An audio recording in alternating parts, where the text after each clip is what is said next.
ना, तो उनको पता कहाँ प्रूफ करने का मौका मिलता है? किचन में।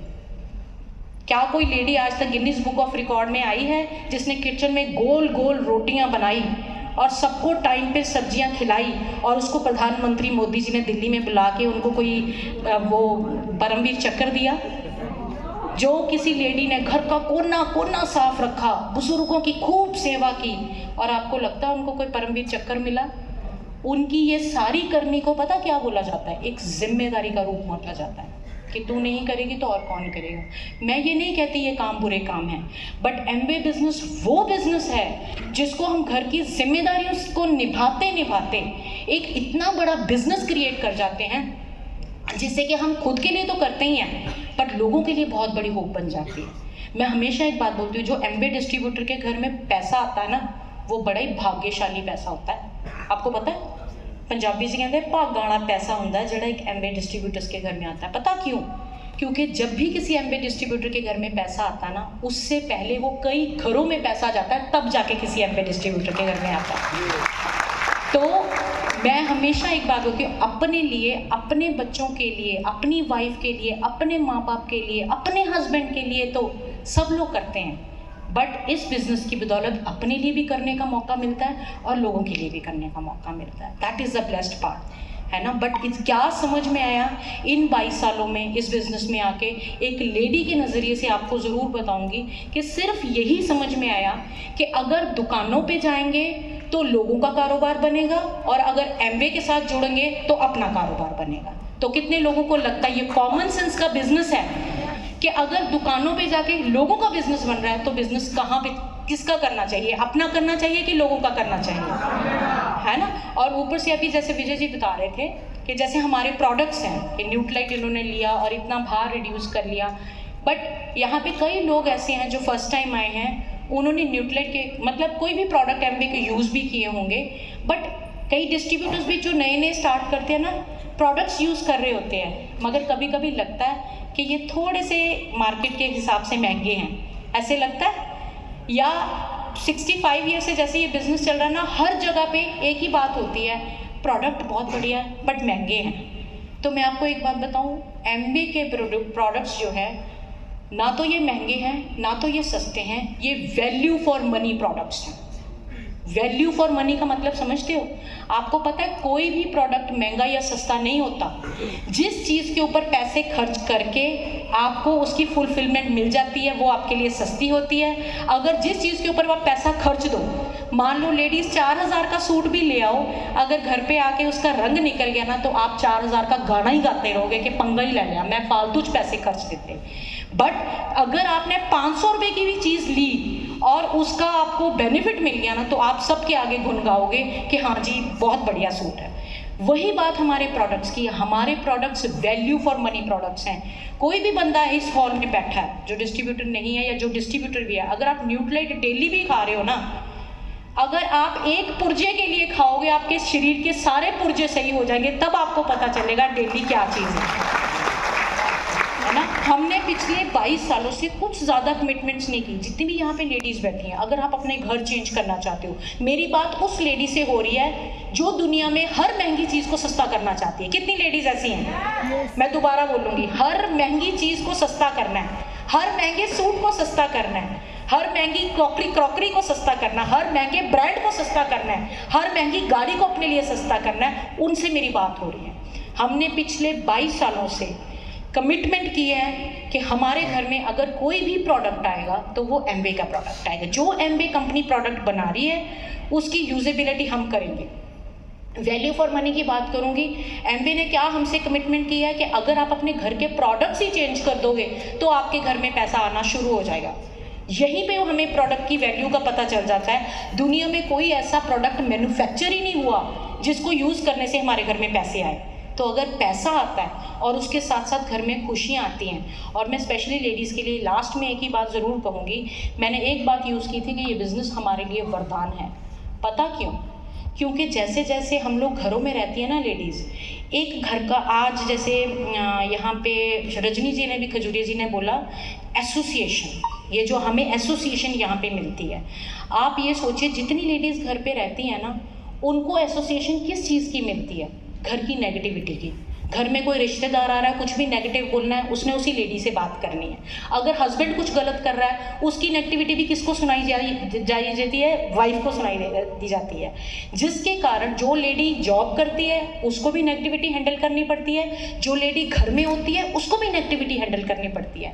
बट जैसे ही एमवे बिजनेस हमारी लाइफ में आता है ना, हमारी लाइफ में क्या नेगेटिव हो रहा है उधर हमारा ध्यान ही नहीं जाता, क्योंकि हमारा एक ही लक्ष्य होता है, खुद को कामयाब करना, टीम को कामयाब करना, खुद को कामयाब करना, टीम को कामयाब करना। जिसके कारण हम आधी से ज़्यादा लेडीज़ को बीमारियां इसी कारण है, इसी कारण उनको डिप्रेशन हो जाता है, मुझे कोई सुनने वाला ही नहीं है।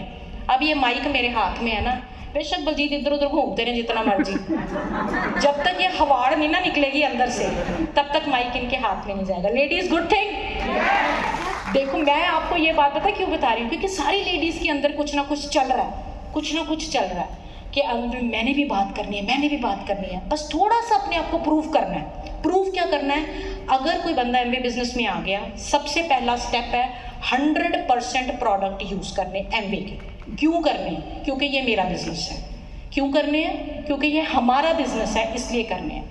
दूसरी बात, अपने प्रोडक्ट्स पे विश्वास करके, ट्रस्ट करके किसी से बात करनी है, बिना यूज़ किए किसी से बात नहीं करनी है। ये दूसरा पॉइंट। यूज़ करके किसी से बात की जा सकती है। तीसरी बात, लोगों की नेगेटिविटी को हैंडल करना सीखना है। बस ये बिजनेस है। कोई भी बंदा कुछ भी नेगेटिव बोलता है, तुरंत डिसीजन नहीं लेना उसकी नेगेटिविटी के हिसाब से। उनसे बहस नहीं करनी है, बिल्कुल भी बहस नहीं करनी है, उनको खुल के सुनना है।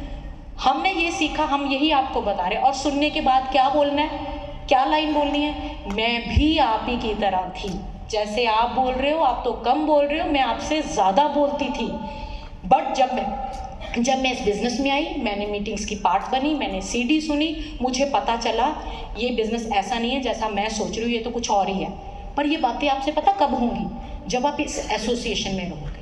ये बातें पता आप कब कर पाओगे? जब आपके दिमाग के अंदर रोज़ सीडी जाएगी, तब ये बातें हो पाएंगी।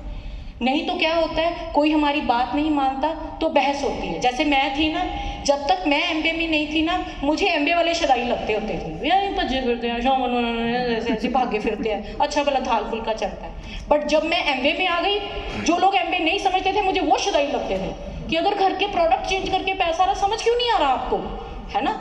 इसीलिए जैसे अभी विजय जसलाठी जी ने बात बताई ना कि बहस नहीं करनी चाहिए। एक बार क्या होता है ना, एक जो गधा होता है वो बहस करता है शेर के साथ। ये गधा बहस क्या करता है, गधा शेर को बोलता है कि जो घास है ना वो नीले रंग की है। तो शेर कहता है घास नीले रंग की नहीं होती, जो घास है वो हरे रंग की होती है। कहता नहीं, घास जो है वो नीले रंग की होती है। तो कहता नहीं, घास हरे रंग की होती है। कहता चल चल तेरा मैं ना गल करदा, अब जड़ा साडा राजा शेर है ना, तेन वो को लैके चलना, फिर तेन पता चलेगा। गधा कहता भी तू कितना गलत है। तो गधा जाता है राजे के पास और उसको बोलता है कि देखो जी, मैं इसको बोल रहा हूँ कि जो घास है वो नीले रंग की होती है और ये बोल रहा है घास हरे रंग की होती है, तो बताओ गलत कौन है और सही कौन है। और जो राजा होता है ना, वो पता क्या बोलता है, कहता गधे तू बिल्कुल ठीक है, घास जो है वो नीले रंग की होती है। शेर कहता भी कमाल है, पता भी है अभी घास हरे रंग की होती है, ये क्यों ऐसे बोल रहा है। कहता वो कोई कह देता राजा, कहता नहीं भी तू गलत है शेर जी, भी जो घास है वो जो है नीले रंग की होती है। चलो जी, गधा चले जाता। पर गधा कहता मज़ा नहीं आया, भी मैं पास भी हो गया तो उस शेर को सज़ा भी नहीं मिली। वो शेर के पास दोबारा जाता, कहता ये बात गलत है, ऐसी थोड़ा ना हम इसको छोड़ देंगे, इसने मेरे साथ बहस करने की जुर्रत की है, आप इसको सज़ा दो। कहता बिल्कुल ठीक बोला, मेरे को सज़ा देनी चाहिए। तो वो शेर को कहता आज तू सारा दिन मेरे सामने यहाँ बैठा रहे, तेरे को कोई खाना नहीं मिलेगा, तू भूखा रहेगा, तेरे को खाना कल मिलेगा। चलो जी, गधा बड़ा खुश हो जाता है कि मैं तो अब ये भूखा रहेगा सारा दिन। तो वो चले जाता है। फिर वो जब चले जाता है ना, वो जो शेर होता है वो राजा से पूछता है कि आपको अच्छा भला पता है कि ये जो घास है वो हरे रंग का होता है, तो आपने मुझे सज़ा क्यों दी। कहते मैंने तेरे को सज़ा इसलिए नहीं दी कि घास हरे रंग का होता है कि नीले रंग का होता है, तेरे को सज़ा इसलिए मिली कि गधे से बहस की तो की क्यों तुमने, मेरी बात समझे। इसलिए मैं ये बात आपको क्यों बता रही हूँ कि कई लोग ना बड़ा प्यारा सा क्वेश्चन पूछते हैं। आपके साथ पता नहीं हुआ कि नहीं हुआ, जब कुछ लोग हमारे घर पे आते, कोई डिस्ट्रीब्यूटर हमारे घर पे किसी नए बंदे को लेके आते हैं ना, तो वो जो नया बंदा होता है ना, वो डिस्ट्रीब्यूटर से पता क्या पूछता है, भाजी ਤੁਹਾਨੂੰ कितना टाइम हो गया बिजनेस शुरू किए ना, ਤੁਹਾਨੂੰ किन्ने पैसे आते हैं, है ना। कुछ लोगों की आदत होती है, अभी भी फंक्शन खत्म होने के बाद ना जो नए लोग हैं वो पूछेंगे एक दूसरे से, ਤੁਹਾਨੂੰ कितना टाइम हो गया, ਤੁਹਾਨੂੰ किन्ने पैसे आते हैं, ਤੁਹਾਨੂੰ किन्ने पैसे आते हैं। अरे ये किसी की स्पीड पे मैटर नहीं करता कौन कितना बड़ा बिजनेस करेगा, ये जिसके सपने स्ट्रांग होंगे उसका बिजनेस जल्दी हो जाएगा, ये डिपेंड ही नहीं करता। कोई लेडीज़ होती है उनसे सारा सारा दिन घर का काम नहीं समेटा जाता। एक एमबी डिस्ट्रीब्यूटर लेडी होती है, किचन च वड़ती है, घंटे बाद बिजनेस घंटे बाद किचन साफ चटम और मीटिंग की तैयारी शुरू। फ़र्क कहाँ है? फ़र्क फोकस क्लियर कि हमने जाना कहाँ है, करना क्या है। और जिसका फोकस क्लियर हो जाता है उसको दाएं बाएं कुछ नज़र नहीं आता, और जिसका फोकस नहीं ना क्लियर होता कि बिज़नेस में मुझे मिलना क्या है, मेरी गाड़ियाँ चेंज होनी है, मेरे घर चेंज होने हैं, मेरा लाइफस्टाइल चेंज होना है, मेरे कपड़े चेंज हो जाने हैं। आज आप मेरे और बलजीत जी की तरफ देखो, हमें एमबी ने खड़े होना सिखा दिया, हमें एमबी ने बात करना सिखा दिया, हमें एमबी ने तैयार होना सिखा दिया, हमें अपने चेहरे पे रौनक लानी सिखा दी, हमें ये सिखा दिया कि शुभ शुभ बोलना है, जो बोलोगे वो होगा, नहीं तो अदरवाइज़ आम जिंदगी में ऐसा नहीं होता। मैं कोई मार्केटिंग एजेंट नहीं हूँ, मैं कोई बड़ी प्रोफेशनल स्पीकर नहीं हूँ, हमारे तो खानदानों में कभी किसी ने बिजनेस नहीं किया, हमें तो इतने लोगों के सामने बात ही नहीं करनी आती। पर जैसे जैसे इस एसोसिएशन का पार्ट बनते रहे, जैसे जैसे एमबी में कामयाबी मिलती गई, जैसे जैसे पैसा आता रहा, रुतबा चेंज होता रहा, अपने आप ये जो हुस्न है ना इस टाइम पे, ये हुस्न जो इस टाइम पे, ये ईडीसी का हुस्न है, ये पैसे का हुस्न है। आने वाले 10 दिन के बाद जो फॉर्च्यूनर गाड़ी घर के आगे खड़ी होनी है ना, उसका हुस्न है। पंजाबी च कहते हैं जिहदी कोठी दाने उहदे कमले भी सियाने। इसलिए ये मैटर नहीं करता आप घरेलू वाइफ लेडी हो, ये मैटर नहीं करता आप गांव को बिलोंग करती हो, ये मैटर नहीं करता आप कितने पढ़े लिखे हो। अगर आप आने वाले 2 साल के बाद अपनी ज़िंदगी से गरीबी वर्ड को निकालना चाहते हो, अपनी पुश्तों को फ्री करना चाहते हो, अपने बच्चों के कैरियर को सेट करना चाहते हो, अपना बुढ़ेपा बढ़िया करना चाहते हो कि जैसे जैसे मेरी उम्र हो मुझे अपने बच्चों को देना पड़े, कभी उनके आगे ऐसे हाथ ना करना पड़े, तो ये बिजनेस आपके लिए। Thank you so very much, love you all, proud of